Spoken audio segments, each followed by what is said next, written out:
પણ આજે મને ખરેખર એક પ્રાઉડ ફીલ થાય છે કે સ્પોન્સરશિપ તો ઘણી જગ્યાએ અમે આપતા હોઈએ, પરંતુ આજે એક એવી જગ્યાએ સ્પોન્સરશિપ આપી છે કે જેમાં ખરેખર ગર્વ થાય છે કે આપણા જે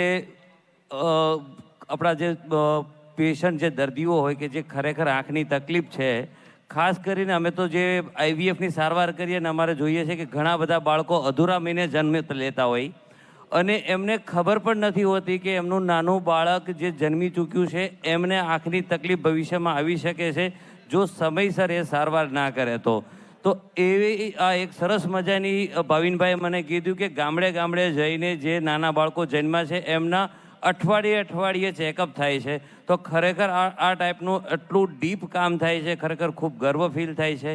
અને અમારા ડૉક્ટર મિત્રો જ આ ટ્રસ્ટને ચલાવી રહ્યા છે એ પણ ખૂબ આનંદ થાય છે કે દરિદ્ર નારાયણની એક સરસ મજાની સેવા થઈ રહી છે. કેન્ડોર આઈવીએફ સેન્ટરનું પણ એક મિશન છે કે જીવનમાં દરેક સ્ત્રી એક સરસ તંદુરસ્ત બાળકને જન્મ આપીને એના પરિવારને પરિપૂર્ણ કરે, અને આ મિશન અંતર્ગત અમે પણ એક સંકલ્પ લીધો છે કે એક તંદુરસ્ત બાળક અને એક તંદુરસ્ત માતા. આઈવીએફની સારવાર બધાને જરૂર જ ના પડે એવો અમારો સંકલ્પ છે, એટલે એના માટે અમે ઘણા બધા અવેરનેસના પ્રોગ્રામ અને વિડીયોઝ કરતા હોઈએ છીએ. છતાં પણ આપણી લાઈફસ્ટાઈલ, વધતી ઉંમરે પ્રેગ્નન્સી પ્લાનિંગ કરવી, એમ્બિશનના કારણે, થોડા આપણી કુટેવો અને હેબિટના કારણે પ્રેગ્નન્સી પ્લાનિંગમાં અગવડ આવતી હોય છે. તો અમે એ પણ અવેરનેસ કરીએ છીએ કે આઈવીએફની સારવાર છે એ તદ્દન કુદરતી છે, ખાલી માત્ર આપણે એને અસિસ્ટ કરીએ છીએ.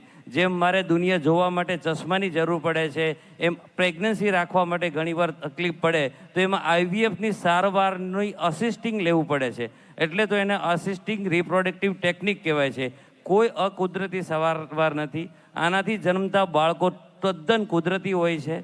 તો મારી બધાને નમ્ર વિનંતી છે કે જે ઘરમાં તમે જોવો છો કે એ ઘરમાં કિલકારી નથી, ઘરમાં કિલકારી નથી એટલે દુઃખી ઘર છે, તો એમને આઈવીએફની સારવાર માટે પ્રોત્સાહિત કરી અને જલ્દી તકે એ માતા પિતા બને એવી આહ્વાન કરીએ.